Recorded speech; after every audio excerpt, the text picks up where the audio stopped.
kind of resume where we left off, I just want to make a little note that Alpha Mega is having its 40th year anniversary. Alpha Mega was started in 1984 by Dave and Mary Jo Nutting.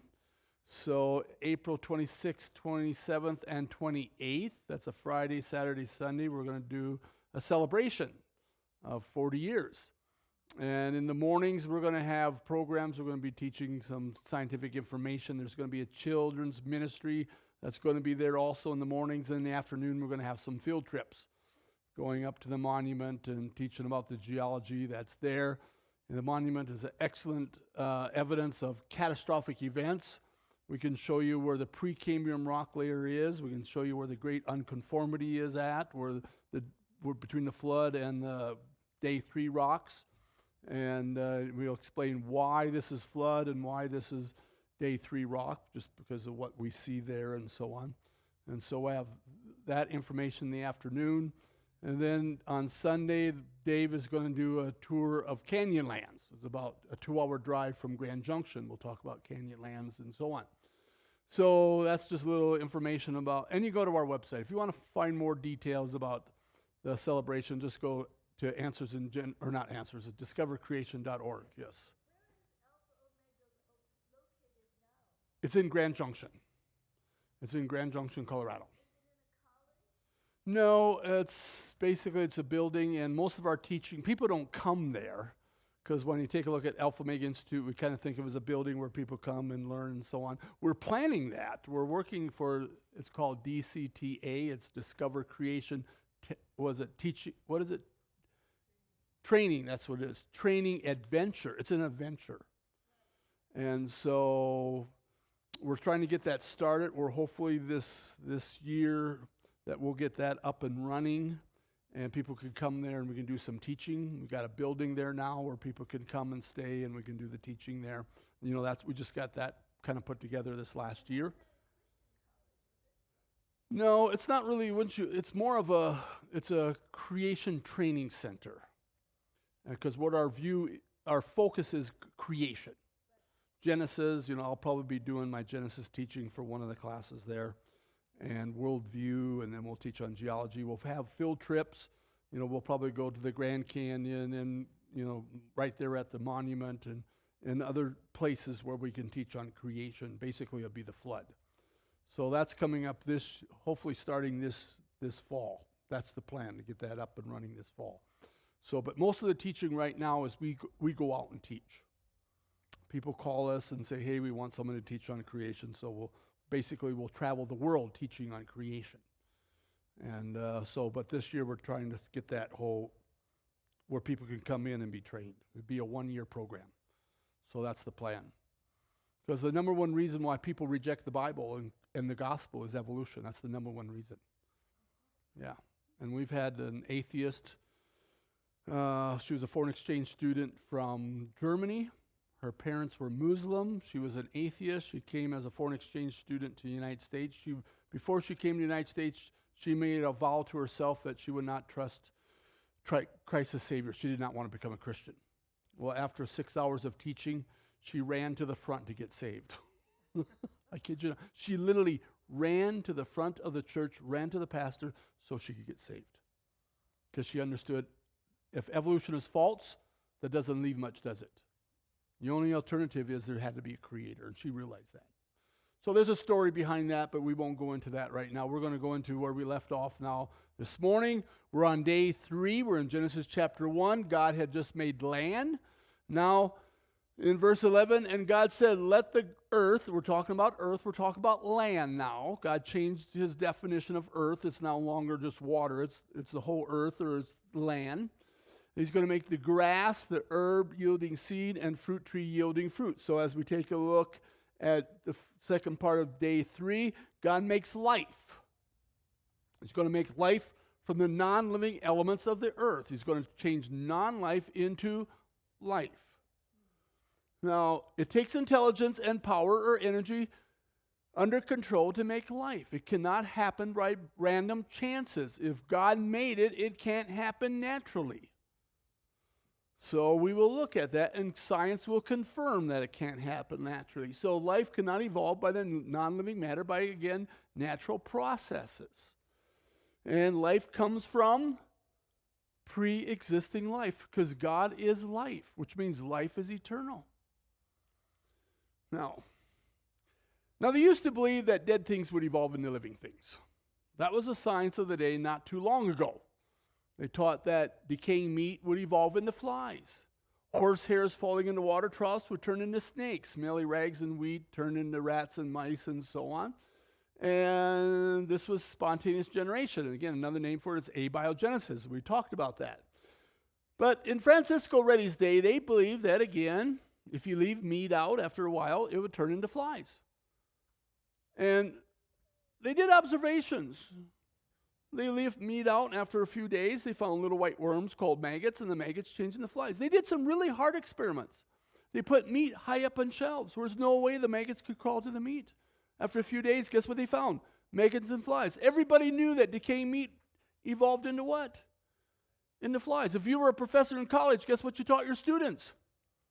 Decaying meat evolved into flies. If you were one of those fundamental Christians that believe that God created flies, that flies come from flies, you were ignorant and stupid. I kid you not. But Francisco Redi, he did some experiments. He was doing true science. He got a hold, it's a little bit more complex than this. This is a simplified version. He got a hold of 3 jars. He put meat in each one of the jars. He left one jar open. He put gauze in the second jar. Air could pass through the gauze. And then the third part, he put parchment. Air could not pass through the parchment. So he made some observations. In the first jar, the flies could smell the decaying meat. They came in, laid their eggs, out-hatched maggots. On the third jar, the flies, they could smell the decaying meat or scent the decaying meat, but they could not get inside the jar, so they laid their eggs on top and out-hatched maggots. And out came flies.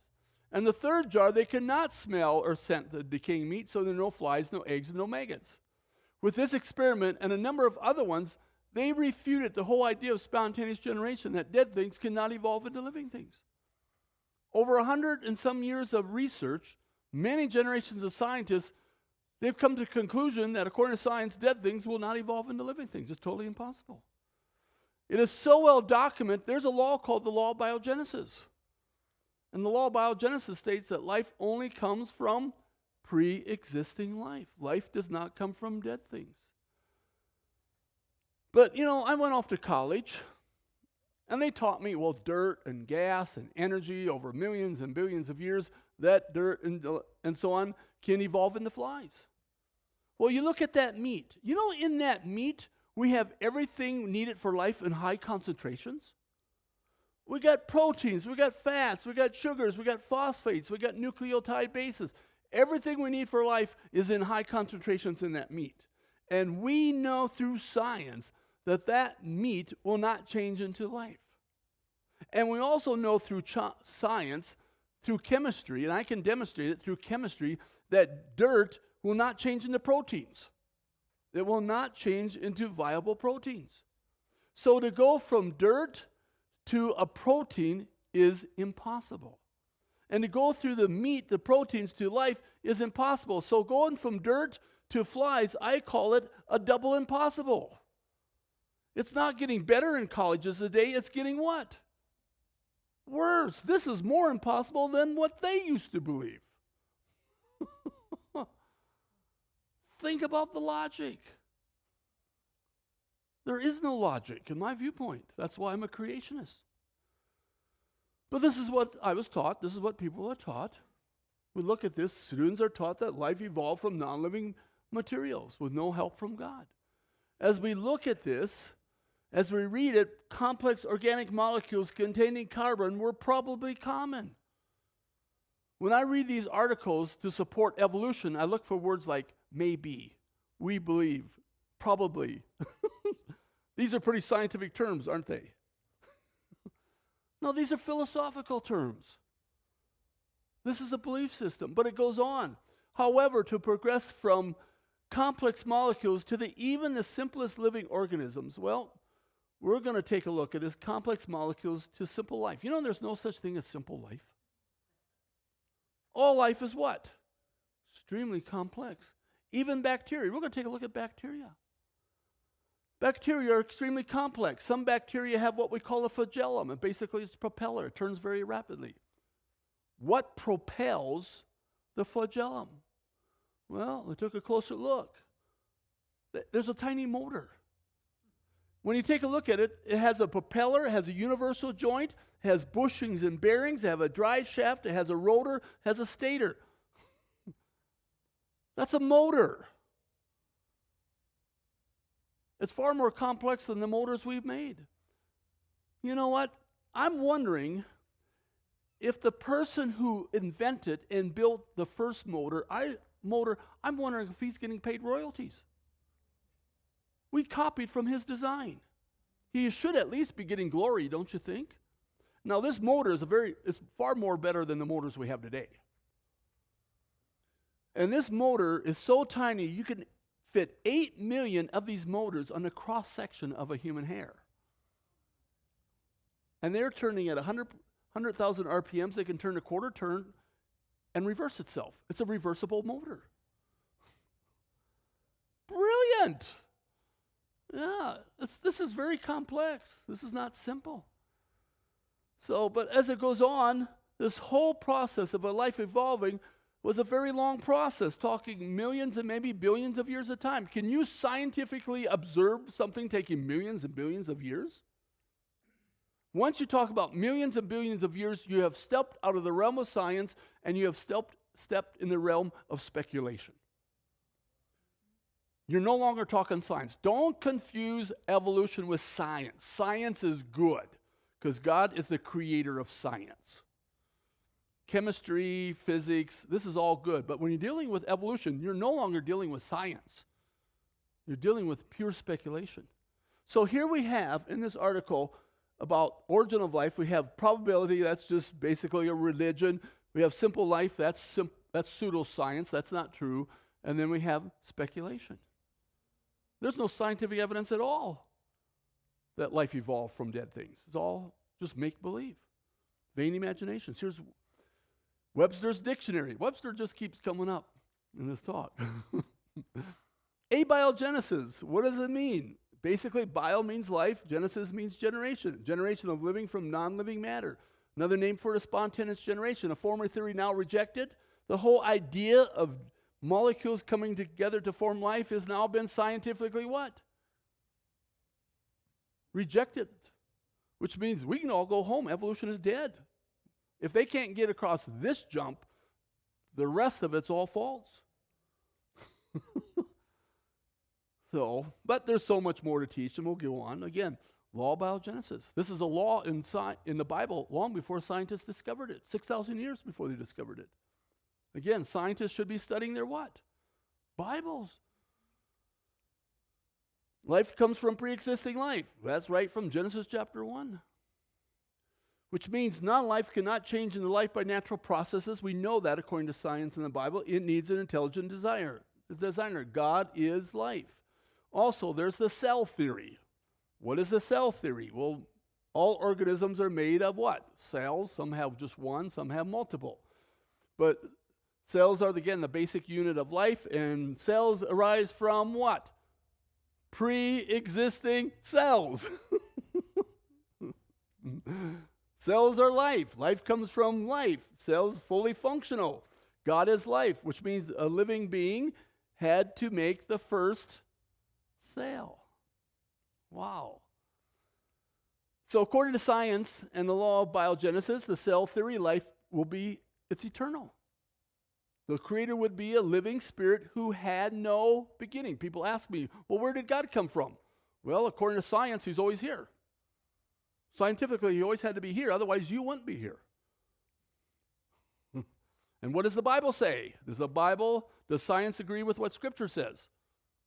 Totally, always. No. Now, Psalm 14:1. Now, God said this. I did not say this. The fool has said in his heart, there is no God. The Bible talks about the wise shall become fools. And that is so true. They will realize that when it comes to the great white throne judgment. And you don't want to be there. So, Now we'll continue on. The earth brought forth grass, herb, yielding seed, and the fruit tree yielding fruit after its kind. So you look at this. First part of day 3, God makes land. And then God makes land, or plants. I believe the whole land mass, this is my speculation, greened up. Except for one brown spot. There's one spot where there are no plants at this time. Anybody want to take a guess what that brown spot is? It is the Garden of Eden. There are no plants in the Garden of Eden on day 3. We will talk about that when we get to Genesis chapter 2. Now, but the rest of the earth, I believe, is greened up. So, and he made the plants fully formed with fruit and seed on them. So he had corn with ears of corn already on them. He had wheat with the seeds are already there. You got fruit already fully mature. If we went in a time machine and zoomed back in time and opened up the door to our capsule right after God made plants, and we would see a apple tree fully grown with ripe fruit on it, we would assume that that tree has been there for what? A few years. And we would be 100% what? Wrong. God did not make things with a look of age. He made things fully mature and functional. Why were all the plants fully mature and functional with seed and fruit on them? Because in a couple of days, guess what he's going to make? Animals, and then man. Guess what animals and man need to eat? Food. He didn't start with seeds. Otherwise, we wouldn't be here. So, everything was fully functional. Same way with Adam. How old was Adam when he was 1 second old? He was 1 second old. How old did he look? Fully mature. Yes, he was 1 second old, but he was a fully mature, operational human being. Now, new scientists came out in, I think it was January of 2009. I can't quite read it, but this is not, we knew about this information long before this came out. You know, these people are just catching up to creationists. When you take a look at it, they're just catching up with us. Because where do we get our source of knowledge? From a source of all knowledge, God. It's not a Christian magazine. The guy who wrote this article got a lot of flack from it. Darwin was wrong. Cutting down the tree of life. Here's some of the quotes from that magazine. For a long time, the Holy Grail was to build a tree of life. Now, what is the evolutionary tree of life? We're not talking about the tree of life in Genesis chapter 2. This is the evolutionary tree of life. Everything came from some single-celled organism and then evolved into everything else. Now, in 2009, they were trying to build the evolutionary tree of life. If they were trying to build the evolutionary tree of life in 2009, what did they have before 2009? Can you have a house before you build it? No. They didn't have a tree. They were trying to build one. Now, a few years ago, it looked as though the Grail was within reach of building that tree. But today the project lies in tatters, torn to pieces by an onslaught of negative evidence. Negative evidence for what? Darwin's tree. So what was the problem? We have no evidence at all that the tree of life is a reality. There is absolutely no scientific evidence to support that tree. It's all vain imagination. And the Bible warns us about imagination. So, a tree doesn't exist. So what happened? In a nutshell, DNA. When they were doing the genome project, when they're mapping out the human genome and then they were starting to map out animal genome, they could not make an evolutionary tree. If you take the whole genome of humans and look at animals, you cannot make the tree. The tree doesn't exist. If evolution is true, they should be able to map an evolutionary tree. But see, if you look at it, if you watch it, you could take this gene and show evidence that you all evolved from this organism. Or you can take a different gene and you can evolve from this.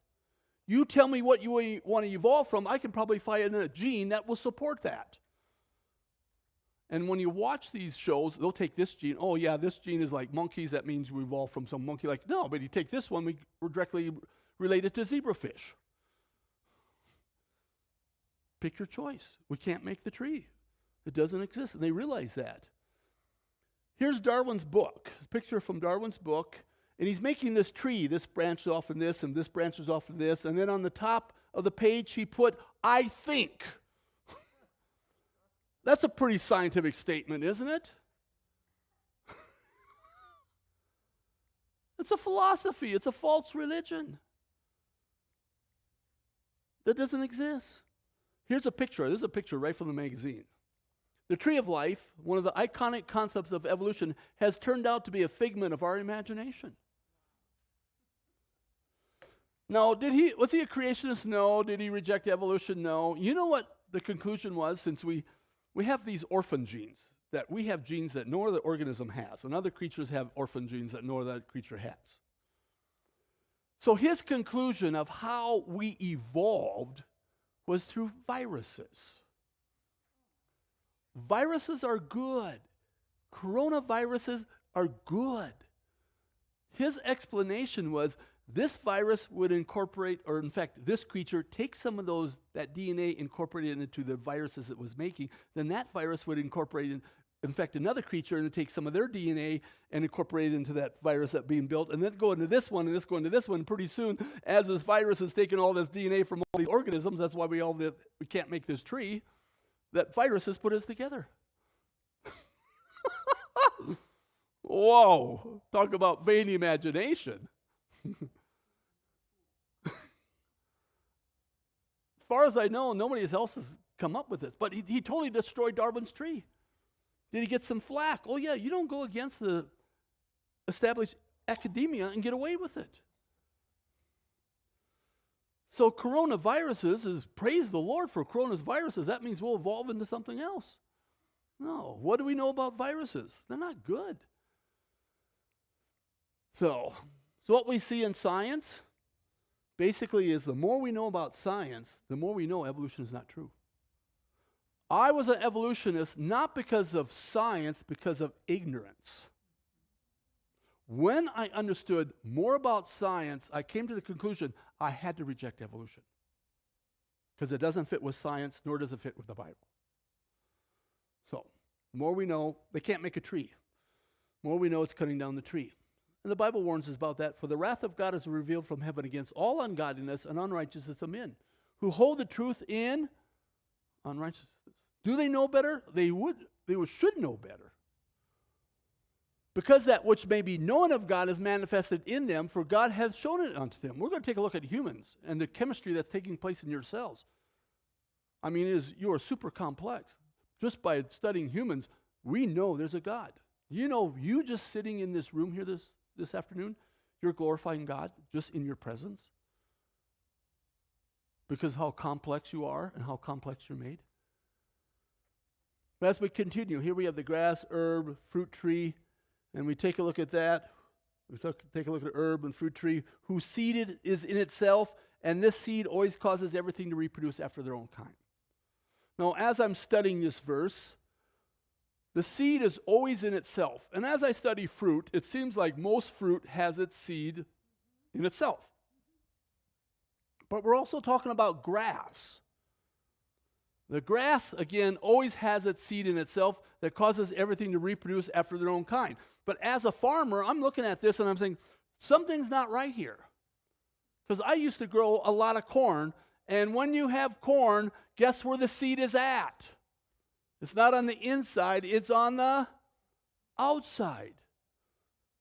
Oh, the husk is there to protect this development of the seed, but once the seed becomes fully mature, the husk dries up, and it starts to expose the seed. You got wheat, seeds on the outside. You got milo, seeds on the outside. Rice, seeds on the outside. But according to this verse, this seed is always in itself, and it causes everything to reproduce after their own kind. What is always in itself and causes everything to reproduce after their own kind? DNA. DNA is always in itself. And what causes us to be human? Why are you human? Because you have human DNA. If you had monkey DNA, you wouldn't be human, you'd be a monkey. And DNA is always in itself. It's always in the cell. It's always in itself. And DNA always causes everything to reproduce after their own kind. So here we have scientific evidence right in Genesis chapter 1 that there's a genetic code that causes everything to reproduce after their own kind, and it's always in itself. Scientists should be studying their what? Bibles. Yes. DNA code barrier. The DNA is a barrier that prevents one creature from changing into a completely different creature. So, as we continue on in day 3, whose seed was in itself, God repeats himself, basically, rich, wake up. There's something important here. And then it was good. So as we take a look at plants, there's no poisonous plants at this time. There's no weeds, no thorns.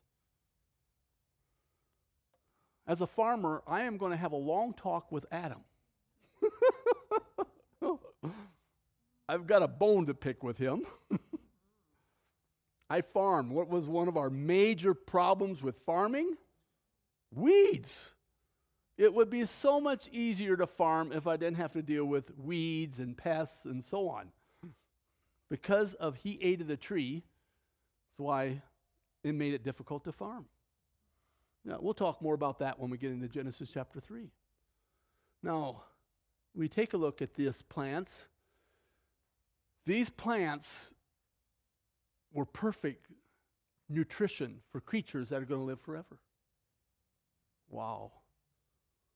And then we come into the end of day number 3. We have evening and morning, the third day, and that brings us to day number 4. Any questions on day 3? Everybody kind of grasping it? We're going to go into the day number 4. Okay. Day 4. And God said, let there be lights. Oh, plural. Luminaries. This word light is different than the light that's in Genesis 1:3. They're two different words for light. In the firmament, these lights are going to be where? In the firmament.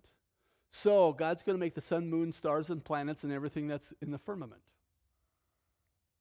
And again, we take a look at the lights. It's plural, which means multiple sources. In Genesis chapter 1:3, it was light singular, one source. This light, again, is different light than Genesis 1:3.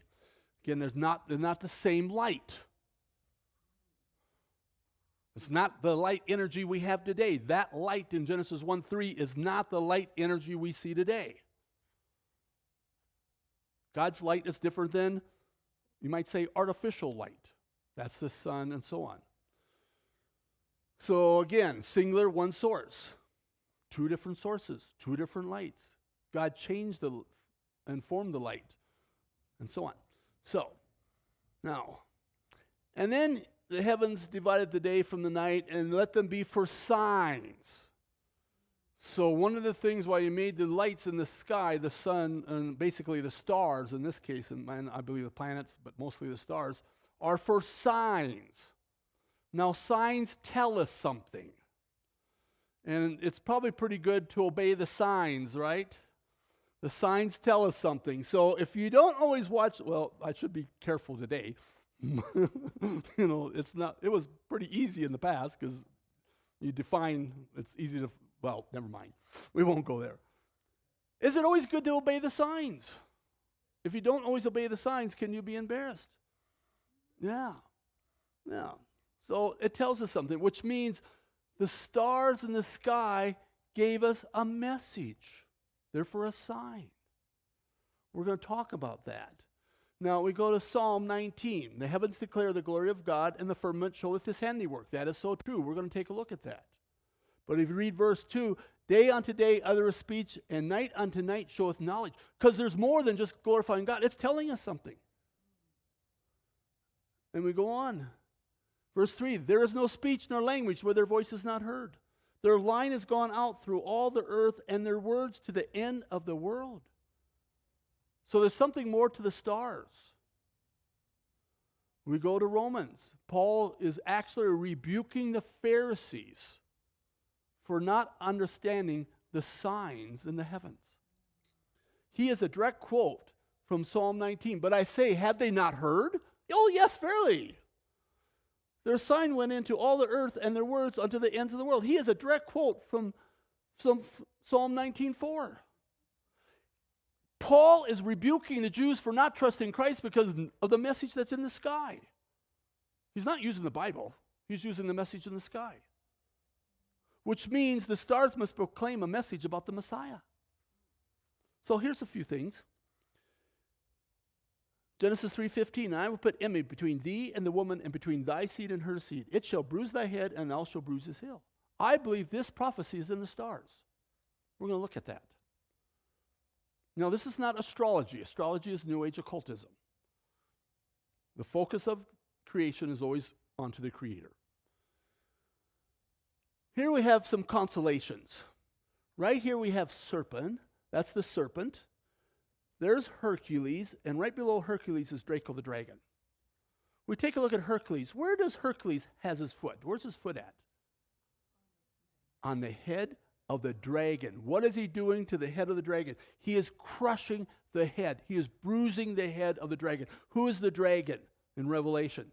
Satan is. We take a look at serpent. Serpent, where's his mouth at? It's pointed directly to the heel of Hercules. Satan is going to do what? Bruise the heel of Christ. Now, he's going to go on the cross, he's going to die, but it's not a fatal blow. Does he rise again? Yes. With Satan, when Satan is thrown in the lake of fire, that's a fatal blow. He doesn't come out of that one. So Hercules, if you look at Hercules, what does Hercules have in his hand? What does he have in his hand? He's got the multi-headed dragon. He's got Hydra there. You read Revelation. Guess who's going to destroy the multi-headed dragon in Revelation? Jesus Christ. Hercules is not Christ, but this constellation represents the seed of the woman. The seed of the woman is going to destroy the dragon, Satan, but something bad's going to happen to him from Satan. It's all there. Paul is rebuking the Jews. Hey, don't you remember this? Who's fulfilled this? And then we go on the 12 signs of the zodiac. If you start with Virgo, Virgo is the virgin. Jesus Christ was born of who? The virgin. You go all the way around the zodiac, you go all the way around the 12 signs, and you come back just before you get to Virgo, guess who you run into? Leo the lion. Jesus Christ is going to come back as who? The Lion of Judah. You get the Gemini twins. It's not twins, it's a dual nature of Jesus Christ. He's 100% God, he's 100% man. Every one of these had a message about the Messiah. So Paul is rebuking the Jews. Guys, it's there in the stars. What is your problem? See, the fundamental doctrines of Christianity doesn't start with the New Testament, people. The fundamental doctrines of Christianity starts in Genesis thousands and thousands of years ago, long before paganism came ever into place. A lot of people said, Christianity started with Christ. No, it didn't. It goes back to the beginning of time. It's thousands of years before the Sumerians and the Babylonians. The gospel does not start in the New Testament, but in the Old Testament. The gospel is for all descendants of Adam. We're going to get into the gospel when we get into Genesis chapter 3. When I teach on the gospel, I don't start with the New Testament. I start with Genesis chapter 3. Everything you need to know to get saved is in the first 3 chapters of Genesis. Did you know that? Everything you need to get saved is all there. We were in Africa. You like stories, right? We were in Africa. Last day in Africa. We were there for a whole month. And it was Saturday night, and the next morning we were going to teach at a church, and then Monday we were going to fly back home. And the elder of the church came to our motel room on Saturday night, and he had a message from the pastor. He said, the pastor told me to tell you that tomorrow when you come to the church, you leave all your equipment at home. You don't bring your we had 35 millimeter slides at that time. You leave all your equipment at home. You only bring the Bible, and you're going to preach out of the Bible. And we told the elder, we're not preachers, we're teachers. And the elder said, the pastor doesn't care. If you don't preach out of the Bible tomorrow, don't show up. And he left. There's Lanny and I. We looked at each other. What are we going to do? So Lanny came up with a bright idea. Why don't we preach Genesis? Because that's what we teach. We teach Genesis. We just teach the scientific aspect of it. Lanny said, I will preach Genesis chapter 1 and 2, and you preach Genesis chapter 3. I said, okay. So the next morning he preached Genesis chapter 1 and 2, and I preached Genesis chapter 3, and a lady got saved. A lady got saved because I gave the gospel message out of Genesis chapter 3. Pastor came up to me and he said, never before have I ever heard of anybody getting saved out of Genesis. But the foundation for the gospel is in Genesis chapter 3. It's all there. So Christianity does not start with Matthew. Christianity starts at the very beginning of time. That's where it starts. That whole concept is all there. And we'll get into that when we get into Genesis chapter 3. So, God is talking to Job. Canst thou bring us forth a Mazzaroth in a season? What is the Mazzaroth? The Mazzaroth is the 12 signs of the zodiac. God's talking about the zodiac. So the zodiac was made for good. Satan just corrupted it. This is the key to understanding the stars, right here. He telleth the number of the stars. So God's got them all numbered. But he calls them all by their names. Every star has a name. And that is the key to the message of the constellations. It's in the meaning of the names of the stars in that constellation. And it only works in the Hebrew. It doesn't work in any other language. So what it is, when you take a look at a constellation, you look at the Hebrew names, which we have lost. This information, a lot of it's lost now. But we don't need this information because what? We got the Bible.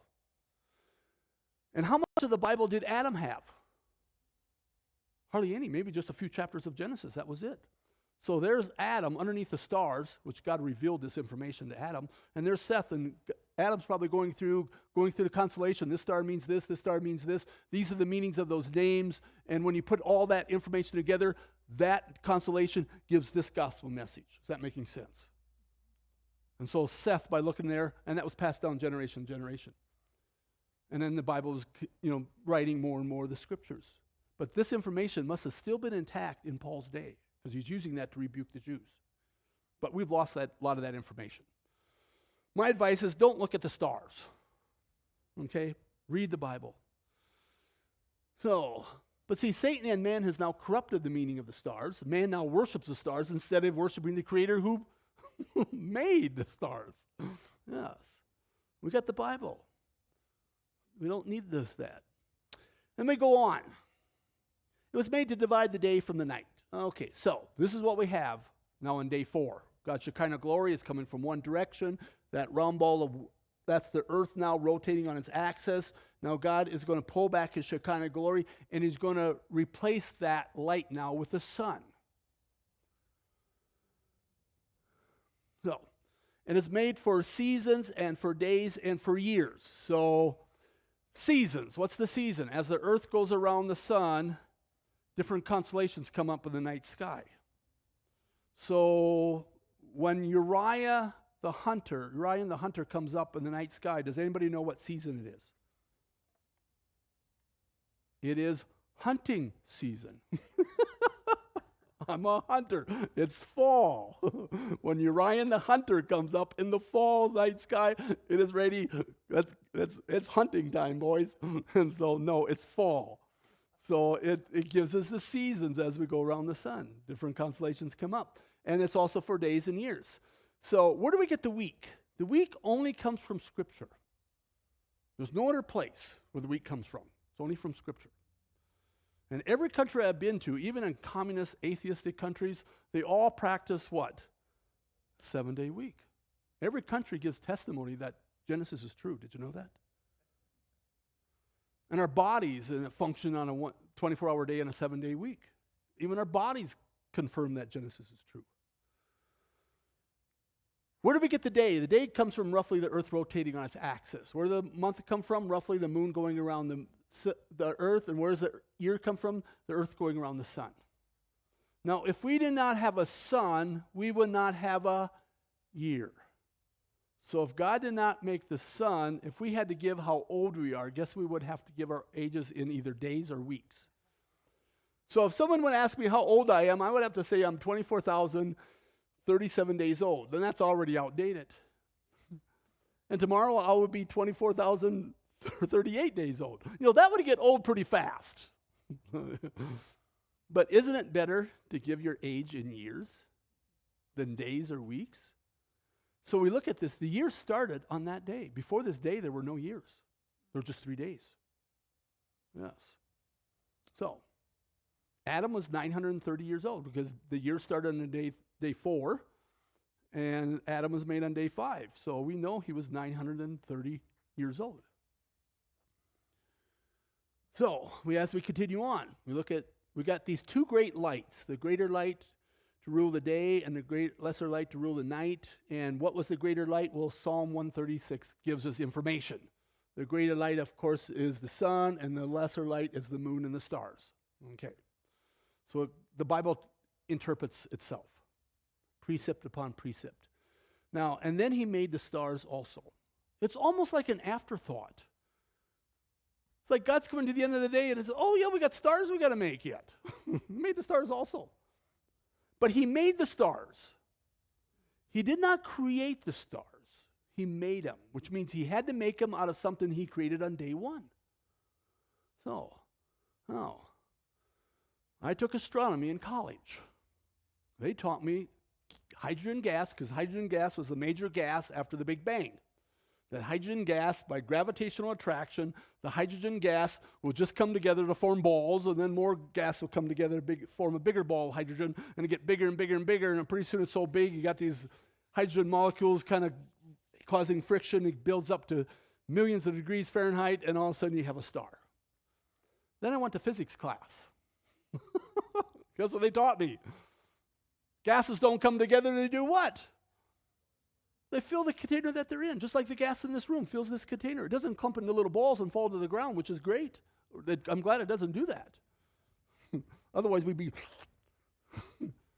It feels like if you are flying, I shouldn't say this anymore, this could be kind of scary. If you're flying in an airplane at 33,000 feet and that window goes out beside you, guess where you're going? Probably out the window if you don't have your seatbelt on. Yeah, because what does that air want to do? Equalize. If you're in a spaceship, the door goes out beside you, guess where you're probably going if you're not strapped in? Anybody see that movie, Gravity? Oh, perfect example. This is, the space shuttle's out there, and the satellite goes rogue or whatever, and all this debris comes, it's flying at high speeds and hits the space shuttle, and guess what the space shuttle does? It all stays together? No, it blows up. Everything goes like this. Things don't go like this, they go like this. So, look at physics. Oh, there's a gravitational attraction between hydrogen molecules, but it's a very weak force, very weak. Gas pressure is a very, very strong force. Now, this is up by Gillette, Wyoming. What do they find up at Gillette, Wyoming? A lot of coal. This is one of the coal trucks there, right by that tire there. That's my wife and a couple of our children. Is that a pretty good sized tire? Yeah. This truck weighs empty about 120 tons. It carries 170 tons of weight, which means if it's fully loaded, it's about 300 tons. And what do they put in those tires to keep them inflated? Air. Is that a lot of pressure? Yes. Tremendous amount of pressure, yeah. And also then, when gases heat up, they expand at a greater force. That's why it's so dangerous to throw an aerosol cannon fire, because if you throw an aerosol cannon fire, that gas gets so hot, it starts to expand, and pretty soon it rips up the metal. Yes, it rips it up. Also, steam locomotives. We're dealing with water here. What's the principle of steam locomotives? Heat the water up, it turns into vapor. And they can move tons and tons of weight using water vapor. Yeah. The explosion at Mount St. Helens, what caused it to explode? Superheated water. Superheated liquid water. When that pressure gave way, it exploded from liquid water to gas. That was like 20,000 Hiroshima-sized bombs taken off. Blew the top off the mountain. Going back to the truck, it's got 1,600 horsepower. How does it gain all that horsepower? Well, here's the chemistry. This is the gasoline energy. It takes its hydrocarbons plus oxygen and gives off a lot of gas and a lot of heat. There's the diesel. It's probably a diesel running. What does it do? changes a little bit of fuel into hot gas, and it moves tons and tons of weight. So I'm in physics class, and I'm thinking, there's no way a star can form itself. It's totally impossible. According to physics, it can't happen. But what I was taught in astronomy said stars can make themselves. Somebody's not telling me the truth here, either physics or this guy who believes in evolution. Somebody had to make those stars. So, I was teaching, it was at a kind of a house church there, and there was a guy who was from, I think it was Stanford. He had a PhD at out in California, Stanford. I think that's where it was. And he came up to me after, I was teaching on astronomy. He came up to me and said, Rich, I feel so dumb. Of course gas can't come together to form stars. Why didn't I think of that? Isn't that interesting? He was a good guy. I really liked him. Take a look at the sun. The surface temperature of the sun is 10,000 degrees Fahrenheit. Is that pretty hot? The core is 27 million degrees Fahrenheit. Can you grasp the pressure pushing out at that temperature? Wow. Somebody made the sun. And somebody had a lot of power to do it, to compress the gases. So the molecules are so close together that they stick. Yes. And we look at 1 Corinthians, there is one glory of the sun, and there's another glory of the moon, and another glory of the stars. For one star differs from another star in glory. Do you know all the stars are different? There's no two stars that are exactly the same, according to science now. Stars are very complex. Now, Paul wrote this. Was Paul an astronomer? Who did he know that all the stars are different? The one that made them. This is scientific information in Scripture thousands of years before we discovered it. Scientists should be doing what? Studying. And God makes the distinction between the sun and stars. Our sun is not an ordinary star. It is a completely unique star, which is very, very good. Most stars are kind of unstable. They change temperatures. So the sun is not a normal star. It is specially designed for life on Earth. It's a very stable star. And the Earth is just not an ordinary planet. The Earth is specially designed for life. We see design in our sun, in our solar system, in our Earth. It could not happen by chance and accident. Somebody designed it and formed it for life on this planet. And I'm so glad that the sun is stable, because if a sun changes just a minute degree, guess what happens to the temperature on this Earth? It can change drastically. It's not CO2. When I was farming, it was always the sun. We always watched the sunspots. More sunspots, hotter and drier. Less sunspots, cooler and wetter. Oh. It was always the sunspots. CO2 was always, oh man, we love CO2. That increased our crop production because it makes crops run more efficient. They don't need as much water. Yeah. And then God, in verse 17, God set them in the firmament. This word set is like setting the table. How many of you have ever set the table? When you set the table, are the plates already on the table? No, the plates are someplace else, and then you set them on the table, which means God did not make the stars where we see them. God made the stars outside of our universe, a known universe, and then brought them in and set them in the universe. That's what it says. We're going to take a look at this. Now, this is what God has on day number 4. We have the earth right there, and on the earth, we have plants and land. Now on day 4, this is what we have. And he made the stars. That means he did not create the stars, he made them. So he had to create them out of something, make them out of something he created on day 1. Well, if you look at the earth and water canopy, there's not enough material there to make the stars. But what do you find above the firmament? Lots of water. There's the firmament, that's outer space. He made the stars out of the water. And then he took them, and then he then set them in the firmament and put them where we have it today. Yes. And he did this so orderly. The whole universe runs like clockwork, better than clockwork. And I've got another story. We were over in California. We stayed with a guy that worked with NASA. His job was to kind of build and work with these satellites they put out in outer space. And he said, Rich, this is an interesting one. You know, a number of years ago, this is back a few years now, that we were going to send a probe to Jupiter.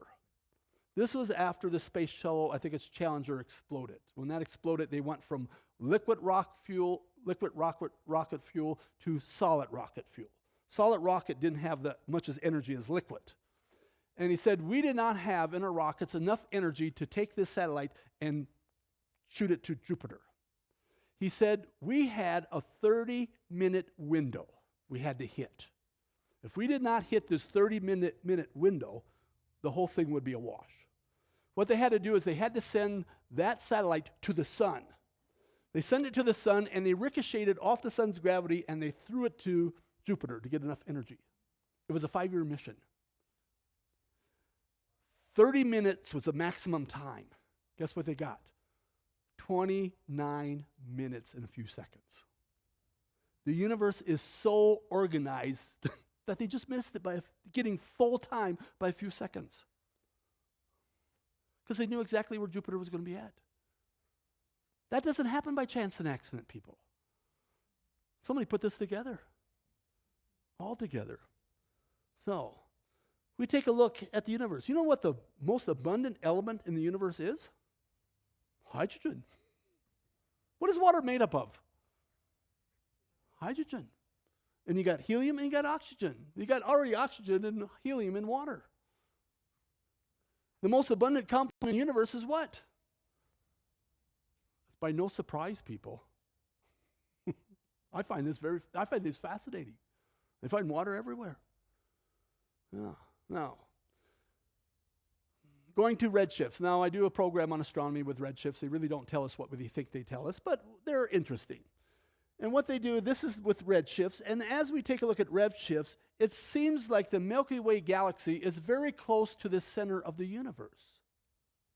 And we have these rings of redshifts around the Milky Way galaxy. So according to redshifts, we're very close to the center of the universe. So we're right there someplace. Now, so if you get lost in outer space, there's a show, Lost in Space. So if you get lost in space, where do you find us? You go close to the center of the universe. There's the map. Now, I never get tired of these pictures. These are all to scale. These are the rocky planets. They're all to scale with one another. And there we have the Earth, and you see India. And this works really well in India. When I'm in India, I can point out to where we're at. But we're on the opposite side of that round ball, Earth. Now, imprint in your brain where you're at in that round ball, because now we're going to compare the rocky planets with the gas planets. There's the Earth, we're on the other side of that round ball. This is all to scale with one another. Then we're going to compare the planets to the sun. There's that little black dot, that's the Earth, we're on the other side of that round dot. Now we're going to compare the sun with stars in our galaxy. There's the sun, right next to it's Jupiter, and there's Antares. Now Antares is still not the biggest star in our galaxy. Now there's Antares. That was the biggest star in the last picture. Right there is our sun, and that's, Arcturus. I'm sorry. I'm getting ahead of myself. Arcturus. I was going to look at that. That wasn't quite right. Arcturus. And then there's Antares. Now, Antares is still not the biggest star in our galaxy. There's Antares. That was the biggest star in the last picture, and that's Canis Majoris. Canis Majoris is the largest star that we know of so far in our galaxy. Canis Majoris basically means the big dog star. Is it a big star? It is huge. This is our sun next to Canis Majoris. Canis Majoris is basically roughly Saturn's orbit around the sun. Is that a big star? Huge. According to physics, somebody had to take those gases and compress it. As the gases come together, they heat up. As it's compressed, builds up. As it's compressed, heats up. As it heats up, guess what it wants to do? Go this way. And it gets compressed, gets millions of degrees Fahrenheit. Compressed until the molecules are so close together, then they start to stick together. Are we talking power here? And then this star had to be moved in its place. There's a law of inertia. Things don't want to move.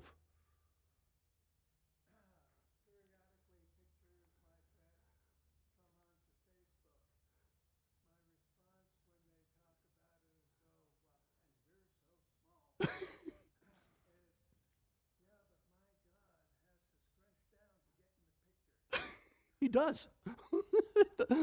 we're gonna show. We're just getting started here. I've got more to teach. I mean, I look at this. Law of inertia says somebody had to move this star, then stop it. Are we talking a lot of power to move and stop it? But we haven't seen anything for power. We're not even going to start it. Yeah, we think we're so big. No. And thou, Lord, in the beginning has laid the foundation of the earth, and the heavens are the work of his hands. Jesus Christ made that star. Not only made that one is, we take a look at galaxies. There's about 100 to 200 billion stars in every galaxy. Yes?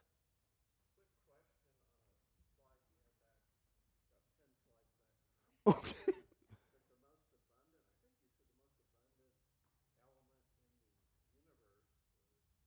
Hydrogen. The most abundant element in the universe is hydrogen. 97%, I think, if I remember right, is hydrogen. 74%? Okay. Right.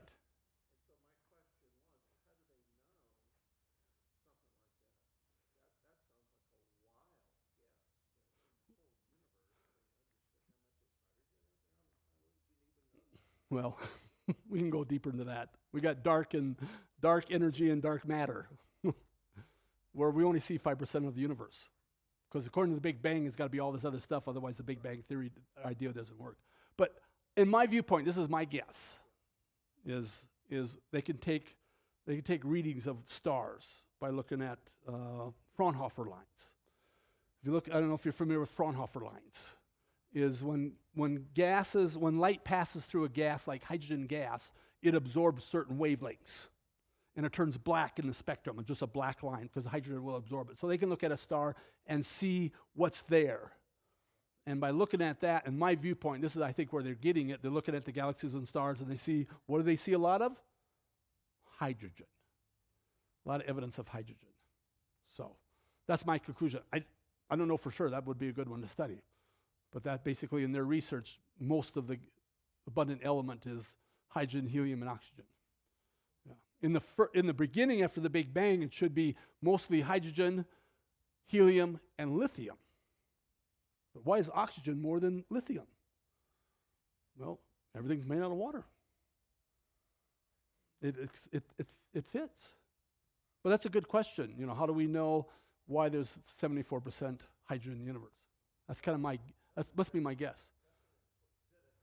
Yeah. So this is a picture taken by the Hubble Space Telescope. This picture is about the size of a dime. It's the size of a dime, a hand length from your eye. And in this picture, there are basically two stars. There's a star there, there's a star there. When I look at the pictures, that's basically the only two stars in the whole picture. What's all these other bright spots? They are all galaxies. Every one. It's like that through the whole universe. It's all like, and everyone, even those very faint one, 100 to 200 billion stars in every one of those galaxies. Which means Jesus Christ made every one of those stars, and he put every one of those in their place. Are we talking power here? We're talking power I can't even understand. This shows God's omnipotence. He's all powerful. Again, has made the heaven and the earth by that great power and stretched out arm. There is nothing too hard for thee. Yeah, that pretty well explains it. When you have a being in the universe that has that much power, I don't know about you, but when he speaks, I listen. You don't go against a being that has that much power. You cannot win against a being that has that much power. Only fools go against a being that has that much power. When he speaks, I listen. When he says 6 days, yeah. When he says Jesus Christ is the only way to salvation, yeah. You don't argue. No. Be not wise in thy own eyes. Fear the Lord and depart from evil. If this doesn't put the fear of God into people, I don't know what will. And as we take a look at the universe, the Milky Way galaxy is only a speck of dust in the universe. It's only a speck of dust. And in the Milky Way galaxy, that's our galaxy, there's a solar system. You know the solar system is basically just a speck of dust in our galaxy. Then you got the solar system, and the sun is basically only a speck of dust in our solar system. And then orbiting the sun, there's the earth, which is just a speck of dust. And on that speck of dust of the earth, there's lots of speck of dust. That's us. Now, how many of you feel really big at this time? God doesn't even fit in that universe. my viewpoint is this. Here's the Trinity. They make the universe, and one of the Trinity says to the other one, I think we made it too small. I mean, we don't even fit. We look up, and we say, oh, the universe is huge. You know what God does? He looks down on it and says, man, we made it too small. We got to make a bigger house next time. We don't fit. Yeah. But I find this is interesting, the Whirlpool Galaxy. Now, the Whirlpool Galaxy is a 90-degree angle to our Earth. So we can zoom our telescopes into the nucleus of the Milky Way galaxy. And you know what they saw in the middle of the Milky Way galaxy? They saw this. Who made all the stars and put them in their place? The person who died on the cross. What I find interesting is this. I cannot I can't understand and grasp his power. When we take a look at humans, I can't grasp and understand his intelligence. When I take a look at Genesis chapter 3, I can't grasp and understand his love. Why would the creator of the universe die for a dust bag for Richard Stepanek? Why? Why would he come to be a man to take my place and on the cross so I can take on his righteousness? Why? The only reason I can think of is because he loves us with a love I cannot understand. I can't understand. He knew this before he made Adam, that Adam was going to do this. Before he made me, he knew who I was, but yet he died anyway. I can't understand that. So when you understand his power, when you understand his intelligence, when you understand his love, how can you not fall in love with his creator? I can't understand this. How can people not fall in love with him? Because he's shown a love that I can't understand. No. But I think what's happening is there's a false impression of who God is. They think that he's just this killjoy. He's not. He's come to give us life and to give it more abundantly. Yeah.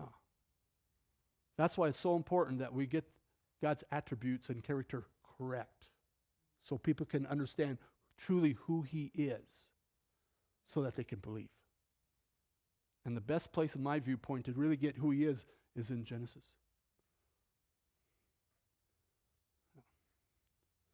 So, for by him, that's Jesus Christ, were all things created. We go to the bottom of that verse, all things were created by him and for him. Do you know you were created for Jesus Christ? Which means you have to be precious. You have a purpose and you have value. When the creator of the universe creates people for himself, that means every human being is loved. That's what people need to get out. Every human being is loved. Even Satanists, all of these people, LGBT, God loves them so much, he died for them. But he's a God of holiness and righteousness. He has to deal with sin, but yet he loves those people and he paid for that sin. That means every human being is precious before God. Every human being. So, now, we come into the end of day 4, and God saw it was good. And that brings us to that evening and morning, the 4th day. That brings us to day number 5. Any questions so far on day 4?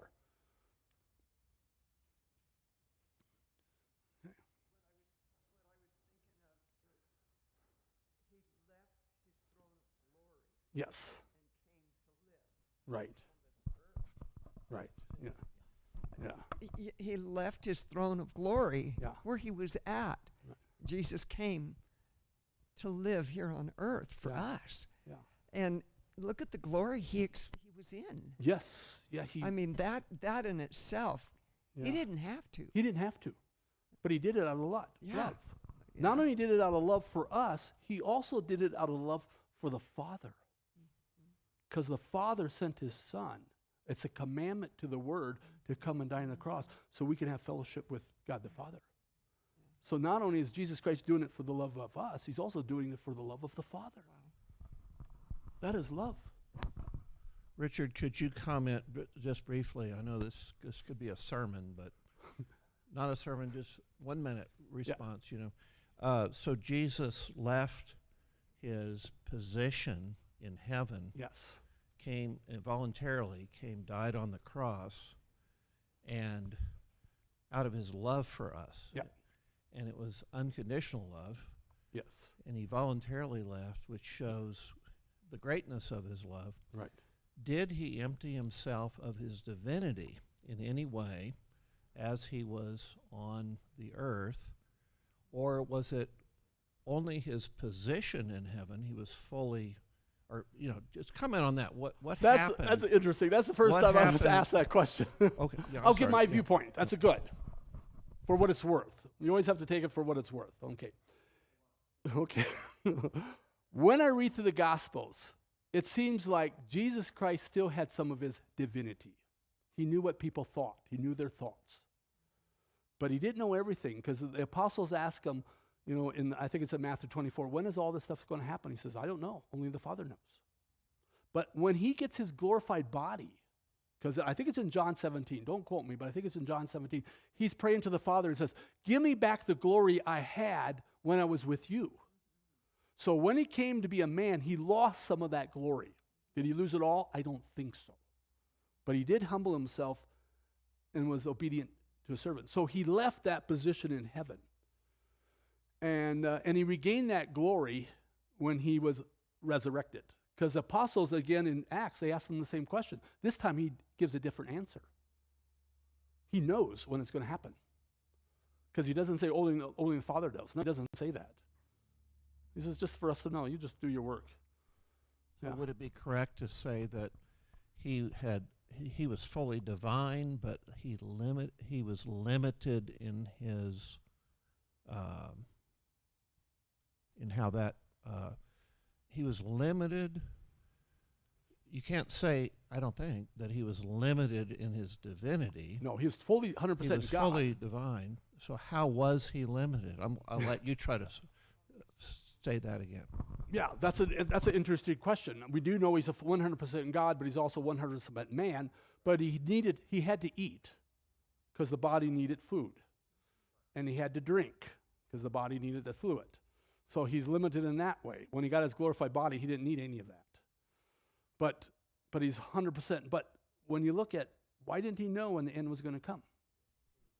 In his omniscience. Yes. And, That would be a limited. good thing. He Yeah. couldn't be in all places at the Yeah, same yeah. time, so his Right. presence was not. Right. So he was limited. Even though he's 100% God, Yeah. he's still, he lost some of that, his glory. He was limited.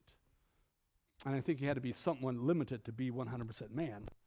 But in the same time, he's 100% God because he did have some of that divinity. He did have some of, when you look at the Gospels, he did have some of that. But he lost some of it. Well, he Or limited. remember what you taught I don't know about. if lost it, he limited himself. Right.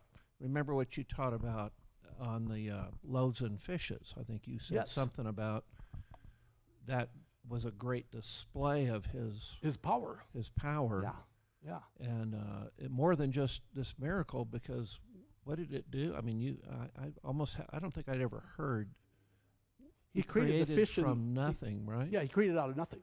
Because they So- got baskets full. He only had a Yeah. few fish and a few Right. loaves, and he got all these baskets full, which means Mhm. right Right. in that thing, instantaneously, he created something out of nothing. Yeah. So see, he did miracles, and when you take a look at Jesus Christ, it talks about the Godhead bodily.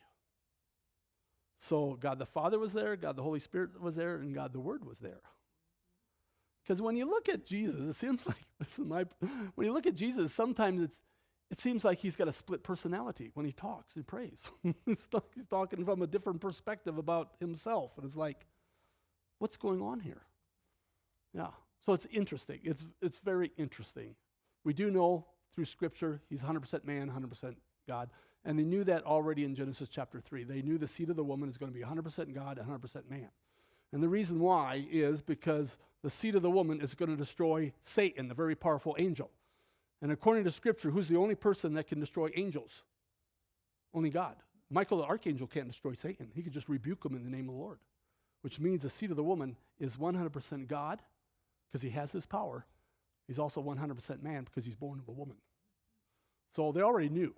They all knew things in the New Testament. There's nothing really new in the New Testament that's not already in Genesis. It's already there. So we'll get into that when we get more into Genesis chapter 3. So, but that's a good question, and it is kind of a difficult one to answer too, because he did limit him omniscience anyway. So, all righty, we're going to take a break, and then we're going to come back. We're going to hit day number 5, and probably get a good start in day number 6. We'll see how it goes. So, and tomorrow we'll just continue on. When we get done with Genesis chapter 1, we'll start in Genesis chapter 2.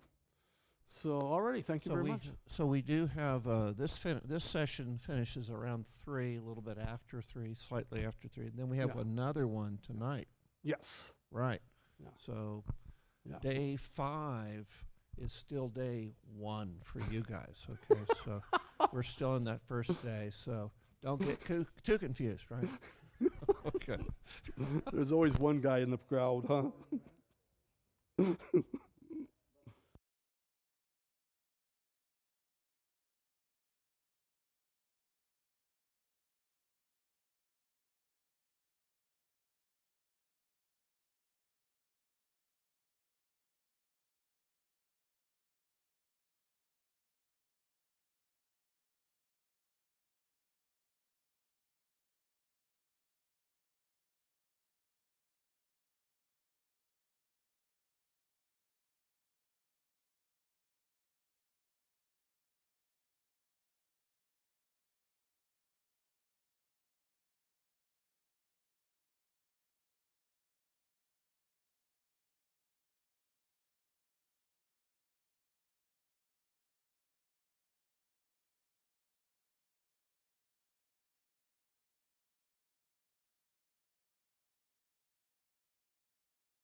Okay, we want to go ahead and return to our seats.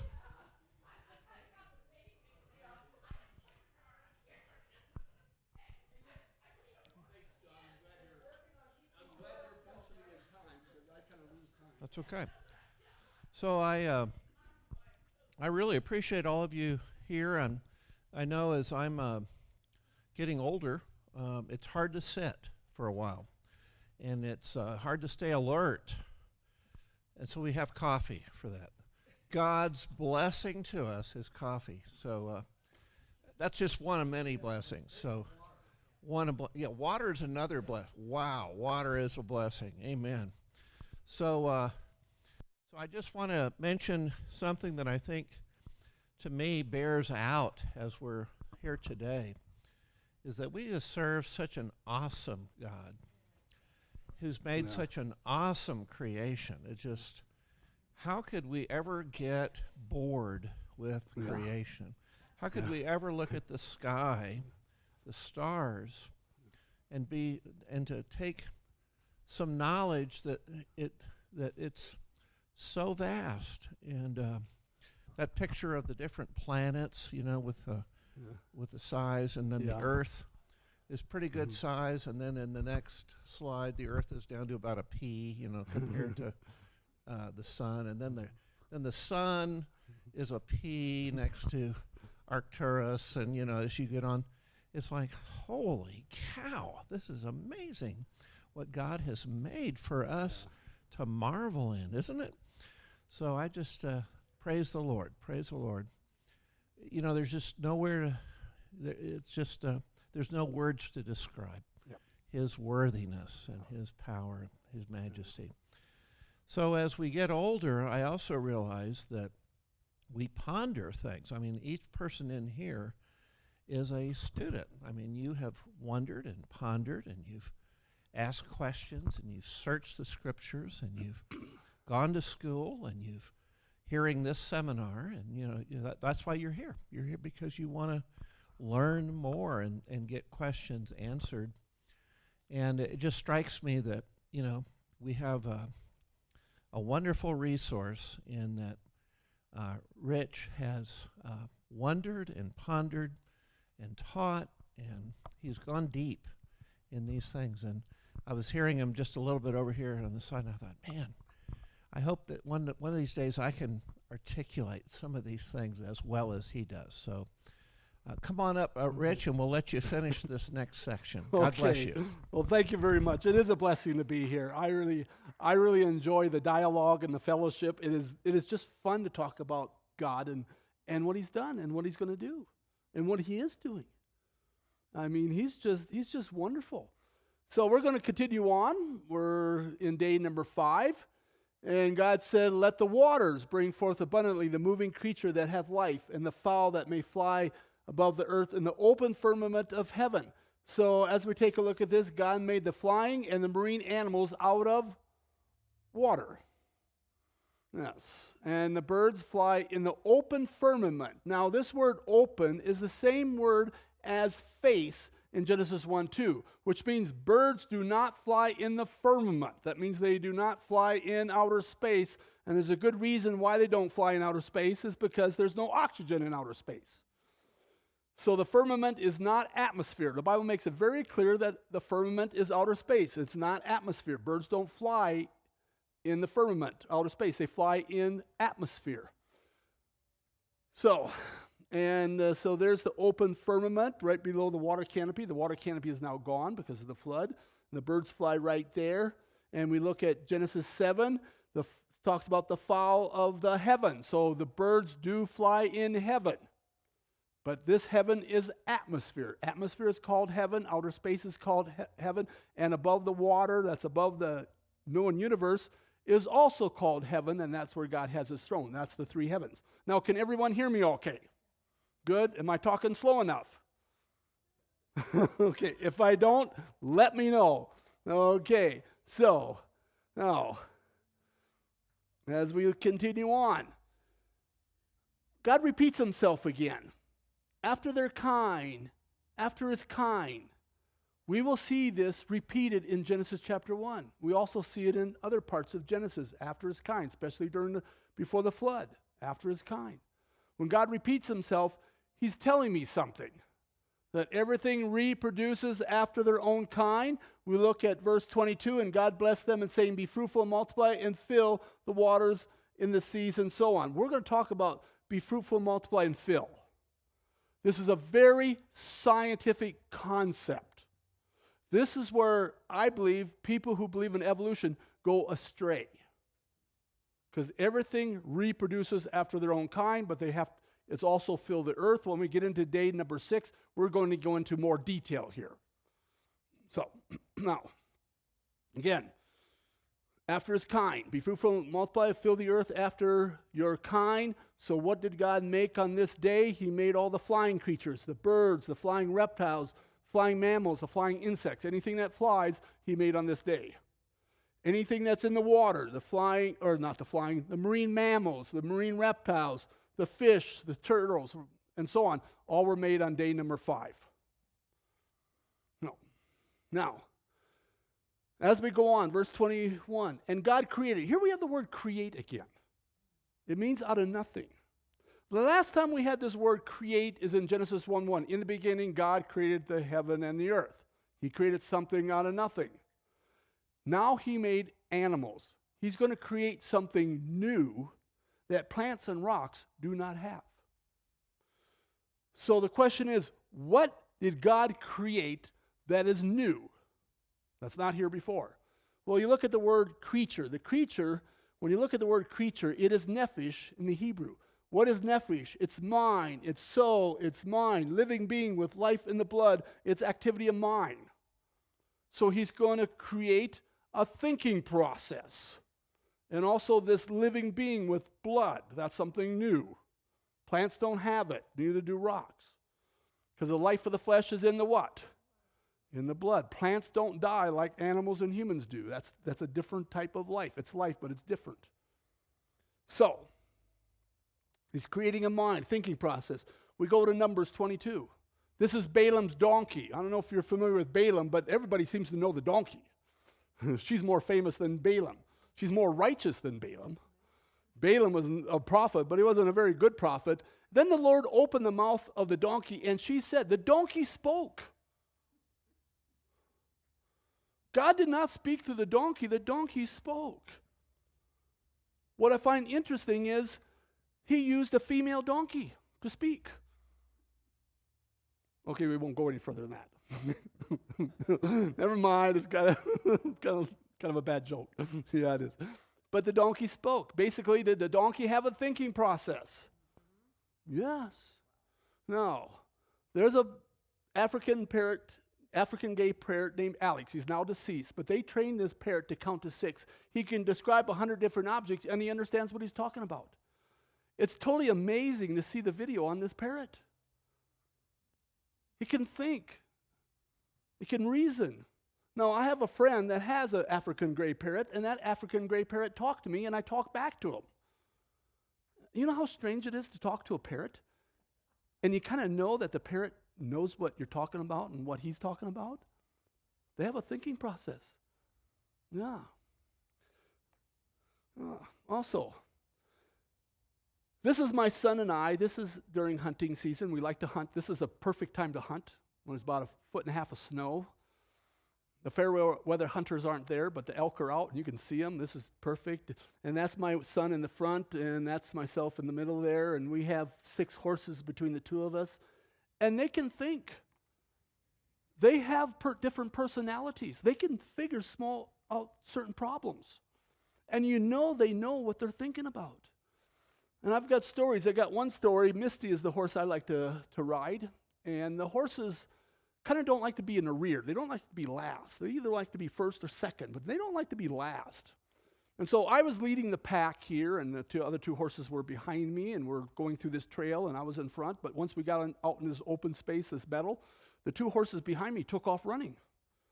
And they passed Misty. So Misty took off running. I didn't start. She just took off running. She didn't want to be last. And she's a little bit overweight. She can't catch up with these other 2 horses. And so the trail goes straight and then takes a right angle and goes left, and that's where the trailer, we're going back to the trailer to take him home. Misty can't catch up. You know what she does? Takes a kitty corner. She's always taking the shortcuts. Always.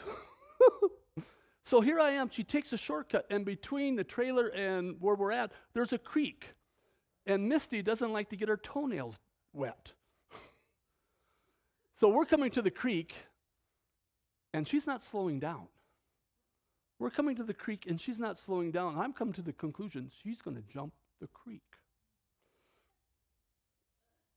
I buckle down, tighten up on the reins, grab that saddle horn, and she jumps the creek. And these old bones, they just rattle.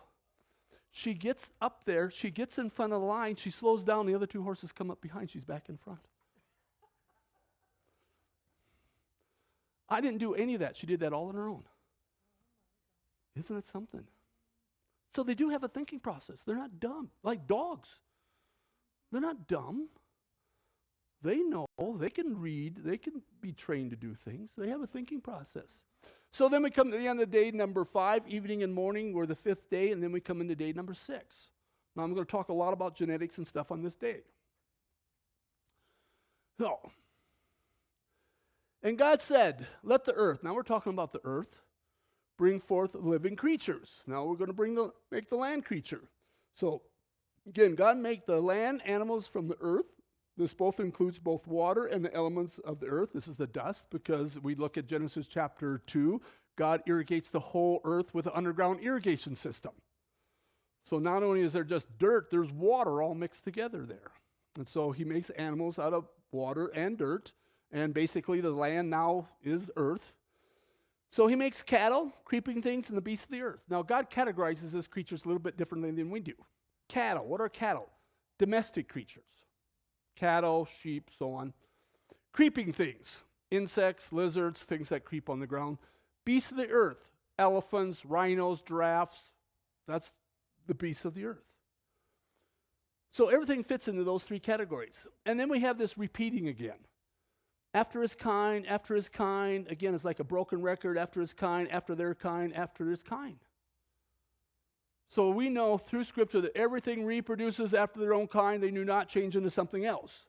This is a very scientific statement. We know this, both through science and the Bible. So we're going to explain this a little bit better. We're going to use dogs. God made and created the dog kind. And again, in Scripture, a number of places in Scripture, he told creatures to be what? Be fruitful, multiply, and fill the earth. Now, if you're going to be fruitful, multiply, fill the earth, you're going to have the ability to do what? To change to fit your environment. Yes. Otherwise, you can't fill the earth. So, therefore, creatures are designed with a very complex DNA informational system to adapt to their environment, but basically genetically stable so they do not change into something else. And do we find that? Totally. So, epigenetics. I don't know if you know epigenetics. Epigenetics is basically turning genes on and off to adapt to different environments. There's alternate splicing. I don't know if you're familiar with genetic alternate splicing. I teach on alternate splicing and methylation. Basically, it can kind of rearrange the genes to fit your environment. I mean, it is crazy what our genetics do. That is a whole talk in itself. I have to use a diagram to show what it does. I mean, whoever designed your DNA is like beyond genius. And it's all doesn't happen randomly. It's all very orderly. So, with epigenetics, we see evidence of design and engineering. So they can adapt to different environments. So because before Adam ate of the tree, there would be no natural selection. It's all epigenetics. Genes turning on and off to fit to different environments, or alternate splicing or methylation. There's a number of them. That's just a few. So, now, we don't know of all the environments before the flood, but we do know the environments after the flood. After the flood, God told the creatures to be fruitful and multiply, and it's very difficult to fill the earth today because things changed after the flood with Antarctica and so on. But we have a lot of different environments. We have desert environments. We have steppe environments. We have mountain environments. We have rainforest environments. We have Arctic tundra environments. So looking at dogs, God basically said, be fruitful and multiply and try to fill the earth after the flood. So this is very simple explanation. Here we have 2 dogs, male and female. The round dots are genes. Now, it's more complex than this, but this is a simplified version to get across the concept. So natural selection, which I believe in, what it does, if some of these dogs are going to adapt to a mountain environment or a rainforest environment, natural selection picks out the genes that work well in that environment, but the genes that do not work well in that environment, what does natural selection do? Weeds them out. Now, if those dogs are going to adapt to a mountain environment, natural selection will pick different dog genes that fit well in that environment. And the dog genes that don't work well in that environment, what does natural selection do again? Weeds them out. Now, you take a look at the dogs in the mountain environment, we take a look at the dogs in the rainforest environment, do those two dogs look the same? No. Did those dogs all come from the original dog kind? Yes. Can the dogs from the mountains change into the dogs in the rainforest environment? No, because they lost the dog genes to change into the rainforest dogs. Are you with me? This is very important to understand. Well, yes.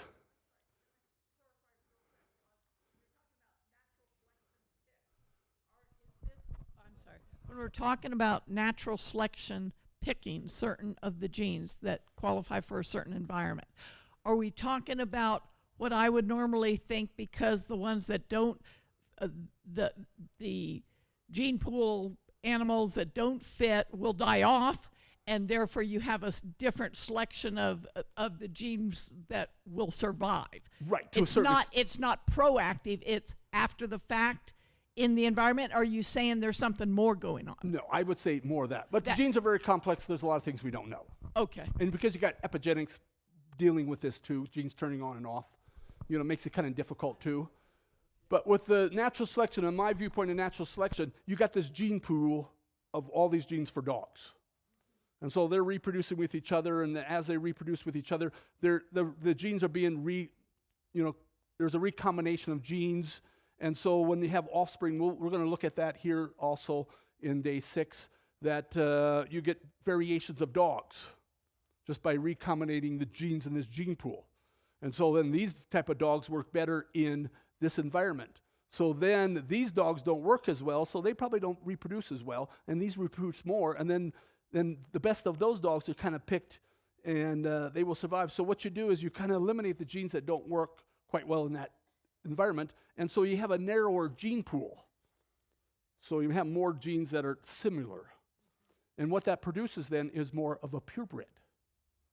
See, this is the problem with natural selection. I think most people don't understand. See, what natural selection does, it causes a reduction of genetic diversity. And as you reduce genetic diversity, creatures are less likely to change. Because what happened to tigers? Natural selection basically eliminated the genes to produce lions. So when you reproduce and cross a tiger with a tiger, guess what you're always going to get? A tiger. You'll never get a lion. Natural selection produces more of a purebred, which now creatures are less likely to change. That's the opposite of Darwinian evolution. Natural selection is no friend to evolution. It causes a reduction of genetic diversity, so things don't change. You just get tigers or you just get lions. And see, as a farmer, we worked with something called artificial selection or selective breeding. We looked for certain genetics in our crops, like corn and soybeans. We had test plots. And then we would harvest the test plots. We would see, okay, which one yielded the most, which one had the best characteristics, which one weighed the most, and so on like this. These crops that didn't work as well, we eliminated those genes. We kept these genes. Now we have a less diversity of corn genetics. Same way with livestock. I had a farrow to finish operation with swine. I raised little pigs. And as I looked at that, we were looking for certain genetics. These type of pigs had this genetics, these type of pigs had this genetics. And when you're eliminating these genes, you come with what we call purebreds.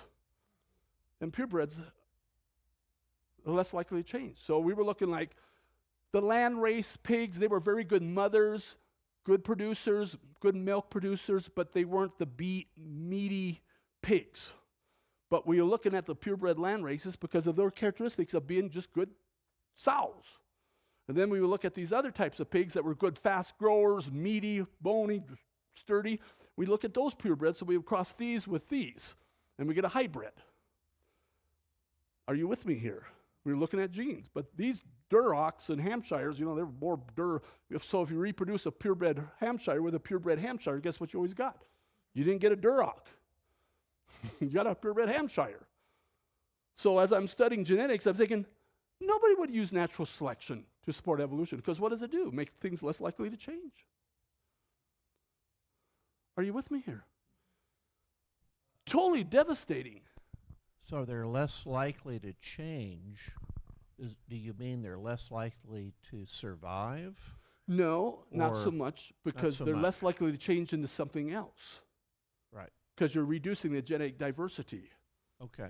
So I have also, I think I'm also aware that a pure hybrid Yes. is weaker to certain things. It can't. Maybe that's because it can't change to adjust to. My view of a hybrid, this is my view of a hybrid. Now, we're not Right. going to get into like mules and stuff.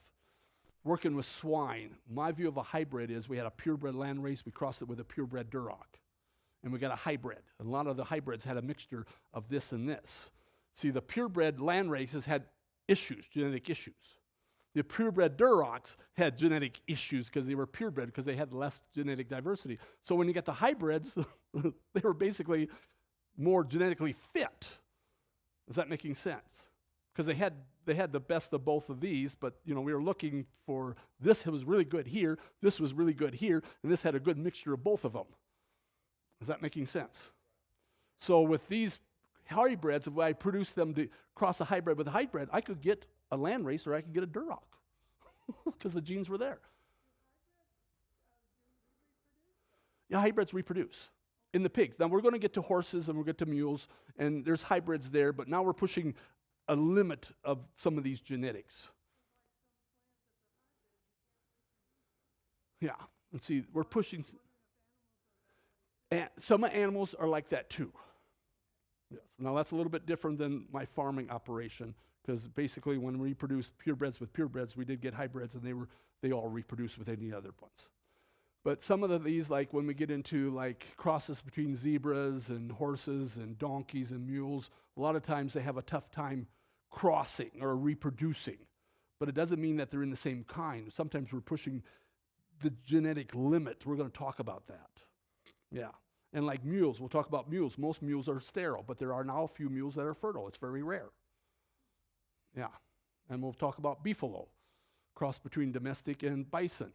You know, that was a problem. They had, I think if I remember right, took 15 years for them crossing to get a fertile offspring. And so now you can cross them with the domestic or the bison side and you can get offspring. But, you know, we're just pushing we're out in the boundaries of the genetic limit. And so sometimes things happen. And they sometimes have a tough time reproducing. But that doesn't mean they're not in the same kind. I think it's the thing that blows my mind is I look at, you know, just my simple mind. I look at these little birds that come to my house. Why do those little finches, they stick together? Yeah. Why do the blue jays stick together? And they know who their mate is. Yeah. And they know. You don't see a blue jay mixing with a dove. Yeah. What are we humans doing? We're messing things up, but nature knows what they need to do. Yeah. Birds of a feather flock together. I think it's amazing Yeah, it is amazing. because you look at all the flocks of birds, Yeah. but they know each other. Yeah. And there's different kinds of birds too. So finches kind of stay together and blue jays kind of stay together. And you Yeah, find yeah. variations of blue jays and Right. variations of theirs. And But they will still stick to their own, even their own yes, kind. they do. They stick to their own kind. I think that's just amazing to me. Oh, it is. It is amazing. Yeah, it is. It totally is. Yeah. So, but what I'm trying to get across, that natural selection doesn't work. It's just a reduction of genetic diversity. You know, it seems like natural selection is supposed to be the god of it. Well, no, it's not. What is natural selection? There's a big misconception of natural selection. What is natural selection? It's not macroevolution. What's macroevolution? A dog turning into a cat, turning into something completely different. It only selects the best of that kind to survive in that environment. It is not a creative force. It cannot create anything because it only works with the genetics in that kind. It does not make new genetic information. Again, it only works with when I was raising pigs and corn, we were locked into that genetic scenario. That was the work, the genes. It can only eliminate the fit. It doesn't really create the fit. It only eliminates the unfit. It cannot, when we go on, prevents creatures from changing into a completely different creature. Even in its own kind, it will change it will prevent the tiger from changing into a lion. Because you lost the genetics, the reduction of genetics. That's devastation for evolution. Totally devastating. Natural selection is dead. And what's the mechanism? Mutations. Mutations don't work. We're going to look at that. I farm. My creatures mutated. You know what happened to them? They died. Mutations were harmful. They died. So immediately after I was exposed to this, it's like, where was I? I mean, I worked with this. Why was I believing in evolution? Because I was blinded. Then I went to Alpha Omega Institute seminar, and they just kind of opened up my eyes, and I said, well, why didn't I come up with this? Yeah, because you're just kind of brain dead. You just go along with the crowd, and then your eyes are open, and now you start questioning everything.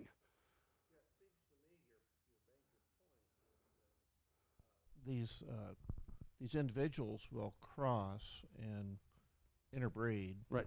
And so the stronger resulting of the offspring, the stronger will survive. Right. But you're limited, you're still working within that framework. Right. It's kind of like the farmer who looks at, these, poor looking cows, and he says, well, we got to work with what we got.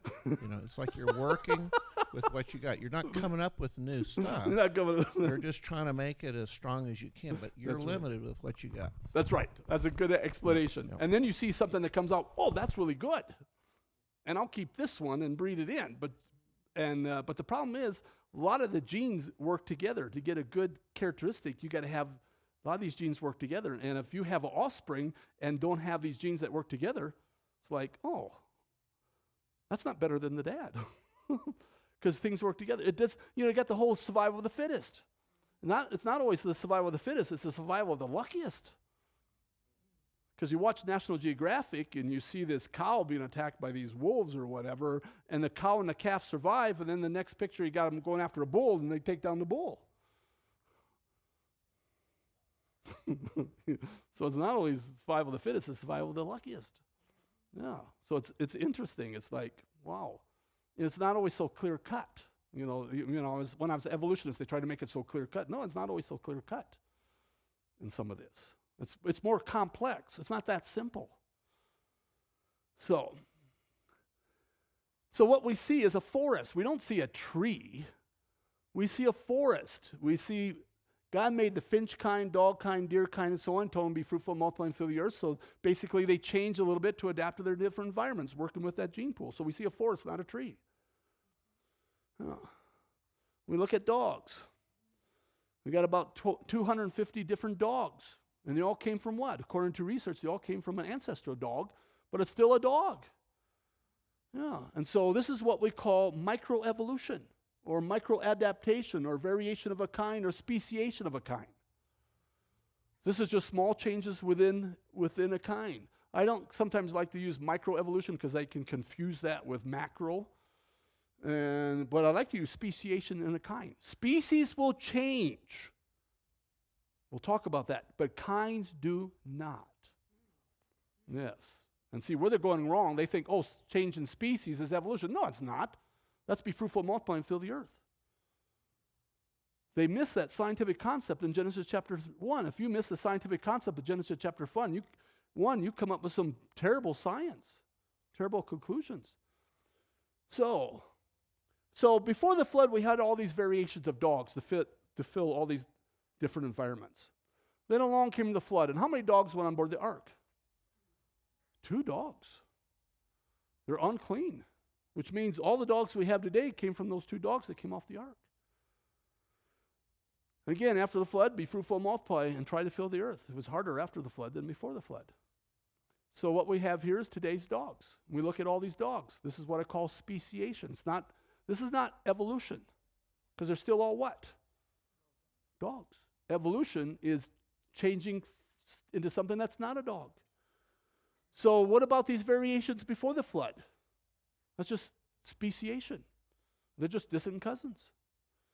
So species will change, but kinds will not. Now, what does natural selection bring? Extinction. Because what natural selection does, it fine-tunes these creatures so well to adapt to different environments. If that environment changes, these creatures no longer have the genetics to adapt to different environments. What happens to them? They die. Now, again, the genes are very complex. Many of them have the ability to adapt to different environments because they're very complex. But if these people truly believe in evolution, if they can't survive, it's survival of the fittest. If they can't survive in a changing environment, let them die. Why save these ecosystems? They're not fit. So if they truly believe in evolution, why are they trying to save these species and trying to save these environment? They don't practice what they believe. Let them die. They're not fit. Survival of the fittest. See, you don't go by what they say, you go by what they do. Same way with global warming. You don't go by what they say, you go by what they do. If global warming was true, why don't they outlaw private jets and big yachts, $1 million homes, a lot of them have multi-million-dollar homes. Why do they insure houses on the seacoast? It's all going to be flooded. Insurance companies don't worry about global warming, they're insuring the houses. Well, it's getting into politics, but you don't listen to what they say, you listen to what they do. And if these genes and these variations of dogs didn't go on board the ark, those genes didn't go on board the ark, what happened to these variations of dogs? They went extinct. You will not see those dogs today because they lost their genes. That's very important to understand when you're looking at missing links. We're going to talk, this is very important to understand missing links because they do find strange creatures in the fossil record that we don't see today. How do we explain it? Very simple. They didn't make it on the ark. Distant cousin, it's not an ancestor, it's a distant cousin. Genes didn't make it on the ark or they died shortly after the flood. Maybe. So, those genes are lost. So we do not observe evolution. This goes back to 1982. I mean, this is nothing new. And this is from a secular source. We're going to take a look at species. Very important. Science book, evolution is defined as change in species over time. What is a species? A species is a group of organisms that share similar characteristics that can interbreed with one another, produce fertile offspring. Well, we're going to define what's a species. Well, we're going to find out a change in species over time is not Darwinian evolution. Because finches all stay what? Finches. That's a change in species. Change in kind or family type over time is macroevolution, which is Darwinian evolution. Dogs change into something that's no longer a dog. That's Darwinian evolution. Be fruitful, multiply, and fill the earth is change in species over time, which is scientific and biblical. Dogs stay dogs, but have minor changes to fit their environment. This is biblical and scientific. Variation or speciation within a group is microevolution. Now, as we look at this, we're going to look at dogs. Here's the wolf. And then we have the subspecies, which is the domestic dog. They can interbreed. They've crossed coyotes with dogs. They've crossed coyotes with wolves. They've crossed wolves with dogs. They've crossed jackals with dogs. And they get dogs. Now, when we take a look at this big dog and this little dog, can those two dogs reproduce? No. We got a problem here. We're pushing the limits. There you're pushing the limits of that kind. They're all dogs. But now if you breed one to get smaller and the other one to get larger, now you can do some interbreeding. But they're still all dogs. There's a DNA code barrier. They don't change into something else. We have the dog classification. Kingdom, phylum, so on. where does the biblical kind fit in with this classification? Basically, depends on the kind. It's either family or genus. It's the dog family or the cat family, and so on. Yeah. So we look at dogs. We got wolves, we got coyotes, we got foxes, we got jackals, we got dingoes, we got raccoon dogs, we got African dogs, we got, wild dogs, we got domestic dogs, but they're all dogs. Now, if you reproduce a Arctic fox with an Arctic fox, what are you always going to get? Arctic fox. You're not going to get a Chihuahua. And if you take a Chihuahua and throw him up in the Arctic, guess what's going to happen to the Chihuahua? He's got the wrong genes. You see what I mean? Yeah. This is all speciation. They will reproduce with each other. So they're basically all in the same species, all in the same kind. We're going to talk more about that when we come back. So we're going to have a repeat. As I teach, I like to teach, repeat, teach, repeat. I like to kill dead horses a few times. I found out that in India because I'm teaching new concepts there. I mean, it takes a while to get them to rethink things. And, I sometimes in these countries, I kill a horse a few times, and I think it's not literally killing a horse. Let me get that across. But I'm killing this concept, and as soon as I get done killing this concept, I have question and answer, and they'll ask the same question I just killed. So I do like to, so if I seem redundant, it's kind of some of the teachings that I've done in other countries. Because I'm teaching new concepts. And I've got a friend who went through Genesis chapter 1, I think Genesis chapter 1, 2, and 3, and he said, on the third time you taught this, I was just beginning to grasp it. Yes. So if you don't grasp it all, that's okay. That's how you learn. Yes. Because you kind of miss things and concepts don't always click. And so we're going to we're going to quit for a while. We're coming back at what time?